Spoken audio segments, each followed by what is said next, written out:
Job ready Bharat में आपका स्वागत है। वीडियो अच्छा लगे तो सब्सक्राइब जरूर कीजिएगा।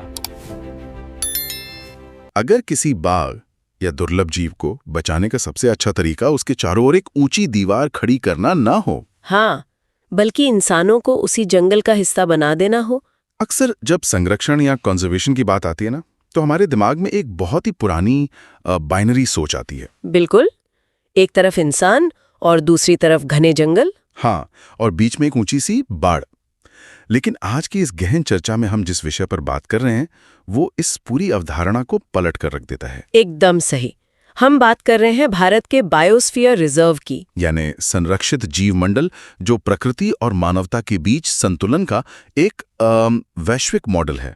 यहाँ जो बात सबसे आकर्षक है वो ये है कि यह मॉडल फोर्ट्रेस कंजर्वेशन, यानी वो जो किला संरक्षण की पुरानी सोच है ना, उसको पूरी तरह से नकारता है।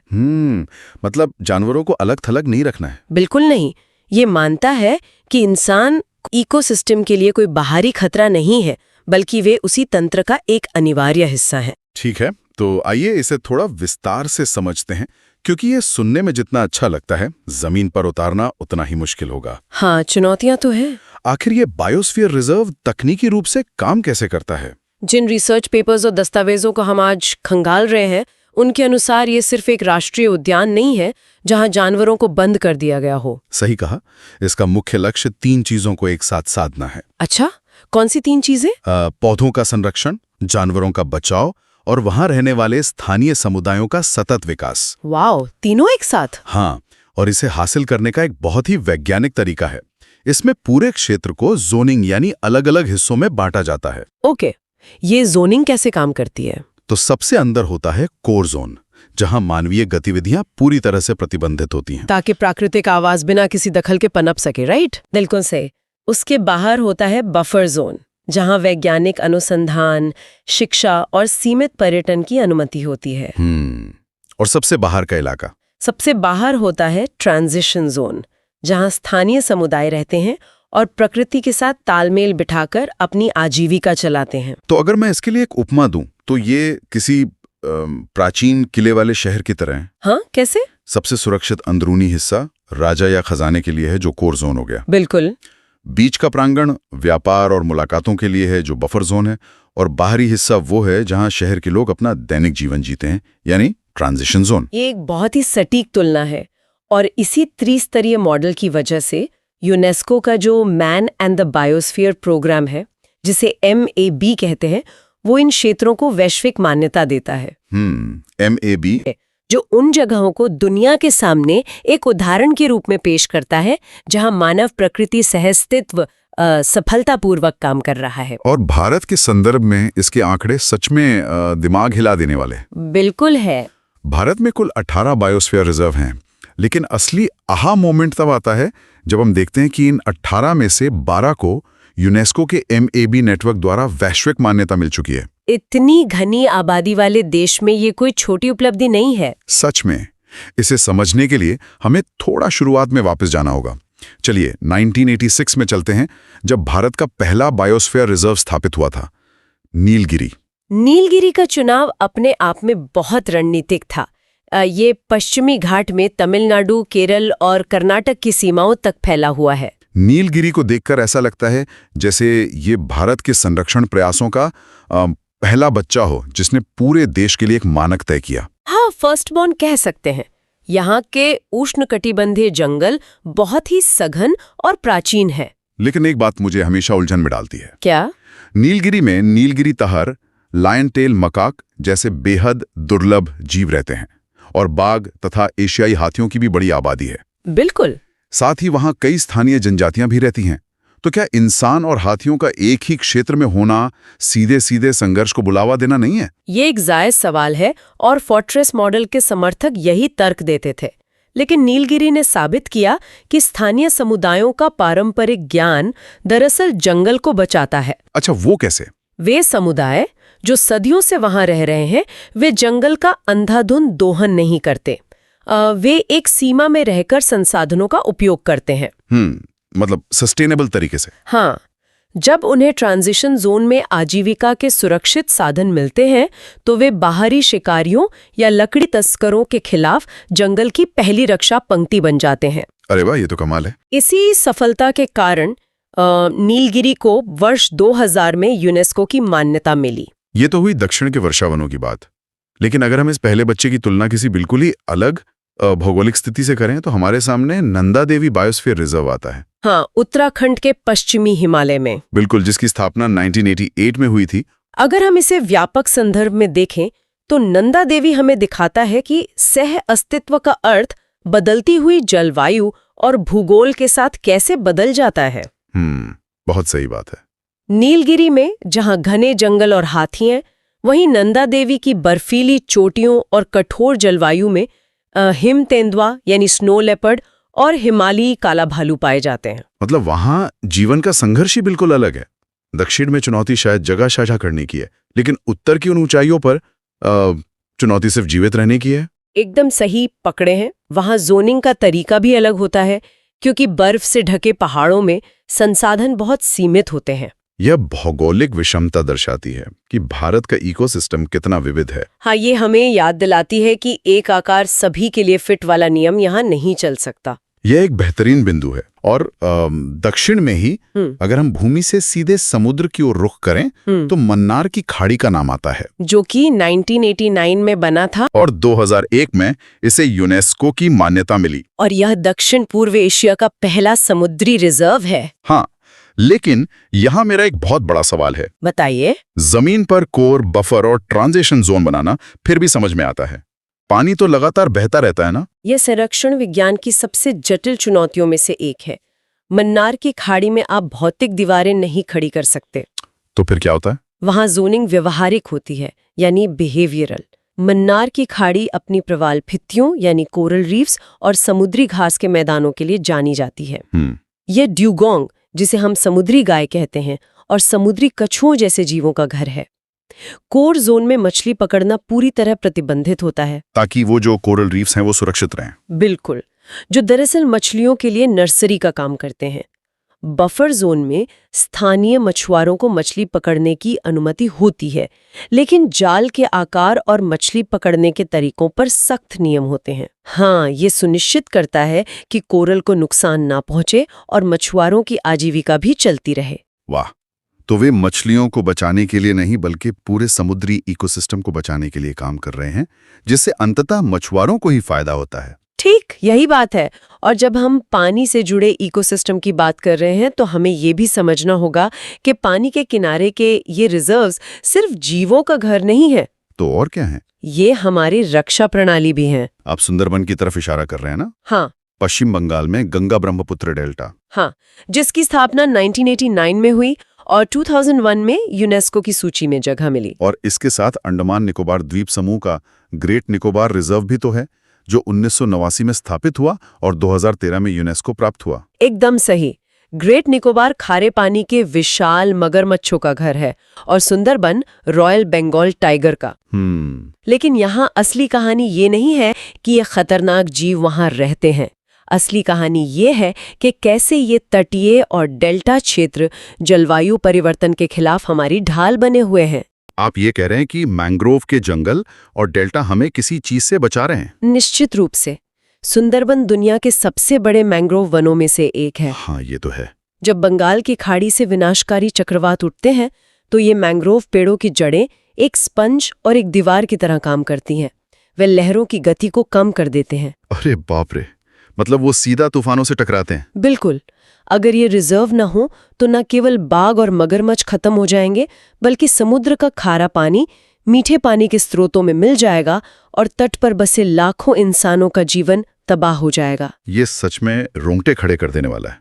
एक तरह से हम बाघों को इसलिए नहीं बचा रहे हैं क्योंकि वे सुंदर दिखते हैं, हम उस जंगल को बचा रहे हैं जो उन बाघों का घर है। क्योंकि वही जंगल शहरों को तूफानों से बचाता है। सब कुछ एक दूसरे से जुड़ा हुआ है। यही बायोस्फीयर रिजर्व की मूल आत्मा है। तटीय सीमाओं से निकलकर अब देश के मध्य भाग यानी हार्टलैंड की ओर चलते हैं। मध्य प्रदेश, छत्तीसगढ़ और ओडिशा का इलाका। हाँ, यहाँ के जंगल बहुत ही रहस्यमयी और घने हैं।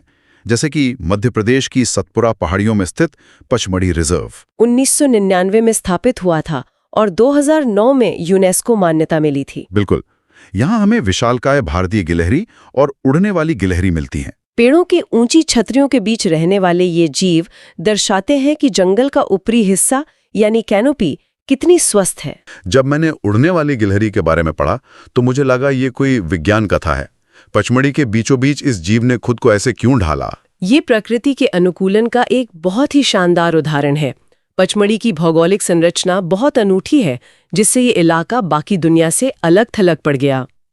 अब सोचिए, एक ऐसे जंगल में जहां बड़े बड़े पेड़ एक दूसरे से काफी दूरी पर हों और जमीन पर शिकारियों का खतरा हो, वहां एक छोटी गिलहरी अपनी जान कैसे बचाएगी? तो क्या उनके पंख निकल आए हैं? नहीं, समय के साथ उनके शरीर में आगे और पीछे के पैरों के बीच त्वचा की एक झिल्ली विकसित हो गई।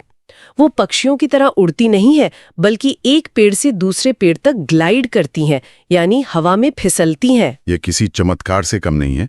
प्रकृति खुद को कैसे ढालती है। और मध्य प्रदेश और छत्तीसगढ़ की मैकाल पहाड़ियों में एक और रिजर्व है, अचानकमार अमरकंटक। यह तो 2005 में स्थापित हुआ था और 2012 में यूनेस्को लिस्ट में आया। हाँ, लेकिन यहाँ चौसिंगा यानी 4 सींग वाला मृग, भारतीय जंगली कुत्ता जिसे ढोल कहते हैं, और सफेद पीठ वाले गिद्ध मौजूद हैं। तो इसमें उलझन क्या है? उलझन यह है कि बाघ या हाथी तो समझ में आते हैं, लेकिन संरक्षण में इतने संसाधन गिद्धों और जंगली कुत्तों पर क्यों खर्च किए जा रहे हैं? ये तो कोई पोस्टर एनिमल नहीं है। ये एक बहुत ही आम गलतफहमी है कि संरक्षण सिर्फ आकर्षक जानवरों का होना चाहिए। इकोसिस्टम में हर जीव की एक विशिष्ट भूमिका होती है। वो तो है। अगर हम अचानकमार अमरकंटक में सफेद पीठ वाले गिद्धों की बात करें, तो वे जंगल के सबसे महत्वपूर्ण सफाई कर्मी हैं, जिन्हें हम स्कैवेंजर्स कहते हैं। मतलब वे बीमारियां फैलने से रोकते हैं? बिल्कुल। अगर गिद्ध ना हो तो मरे हुए जानवरों के सड़ने से जो बैक्टीरिया और वायरस पैदा होंगे, वे पानी के जरिए स्थानीय समुदायों तक पहुंच जाएंगे। वो तो उन गिद्धों का संरक्षण सीधे तौर पर इंसानों के स्वास्थ्य से जुड़ा है। एकदम। और इसी तरह ओडिशा का सिमलीपाल रिजर्व भी है, जो 1994 में स्थापित हुआ और 2009 में यूनेस्को मान्यता प्राप्त है। हाँ, जो अपने गौर यानी इंडियन बाइसन, बाघ और हाथियों के लिए प्रसिद्ध है। और वो पूरे पूर्वी भारत के लिए एक बहुत बड़े कार्बन सिंक का काम भी करता है। यहाँ एक बहुत ही दिलचस्प बात सामने आती है, पन्ना रिजर्व। पन्ना की कहानी तो बहुत ही शानदार है। सच में हमारे रिसर्च पेपर्स में पन्ना की कहानी एक बहुत बड़ी आशा की किरण की तरह उभरती है। 2011 में इसे बायोस्फीयर रिजर्व घोषित किया गया, लेकिन 2020 में इसे यूनेस्को की नवीनतम मान्यता मिली। यहाँ स्लॉथ, भालू, चिंकारा और नीलगाय पाए जाते हैं। तो पन्ना के बारे में क्या खास है? पन्ना का 2020 में यूनेस्को नेटवर्क में शामिल होना ये साबित करता है कि संरक्षण की दिशा में भारत के प्रयास थमे नहीं हैं। ये एक लगातार विकसित होने वाली प्रक्रिया है। एक समय था जब पन्ना का इकोसिस्टम गहरे संकट में था, लेकिन सही जोनिंग, स्थानीय लोगों की भागीदारी और वैज्ञानिक प्रबंधन से इसे वापस पटरी पर लाया गया। ये सच में एक प्रेरणादायक वापसी है।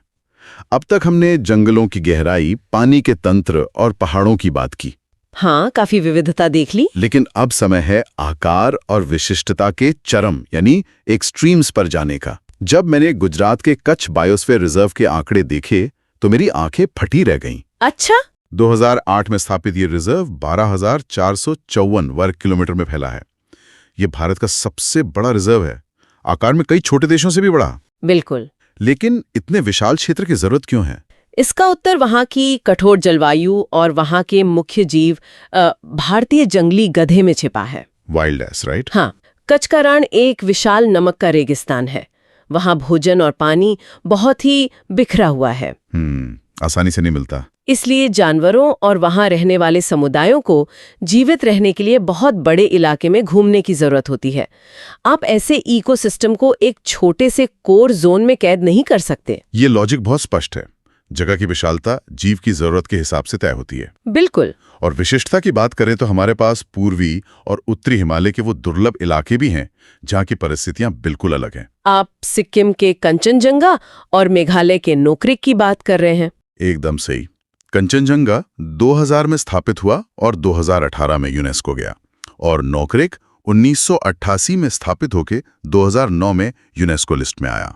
ये दोनों ही रिजर्व अपनी जटिल और दुर्गम भौगोलिक संरचना के लिए जाने जाते हैं। और यही कारण है कि वहां रेड पांडा जैसा शर्मीला और दुर्लभ जीव सुरक्षित रह पाया है।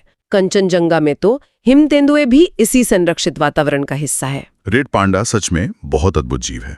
हमने इस चर्चा में काफी गहराई तक गोता लगाया है, लेकिन तस्वीर को पूरा करने के लिए हमें उन अन्य रिजर्व्स को भी संक्षेप में समझ लेना चाहिए। हाँ, जो भारत के इस 18 मोतियों वाले नेटवर्क को पूरा करते हैं। ये सिर्फ नाम नहीं है, ये अलग अलग बायोम के जीवित संग्रहालय हैं। बिल्कुल, हर एक का अपना महत्व है। तो अगर हम एक तेज नजर डालें तो असम का डिब्रू साइखोवा है, जहाँ सफेद पंखों वाली बत्तखें पाई जाती हैं, और अरुणाचल प्रदेश का देहांग दिबांग, जो मिश्मी ताकिन के लिए जाना जाता है।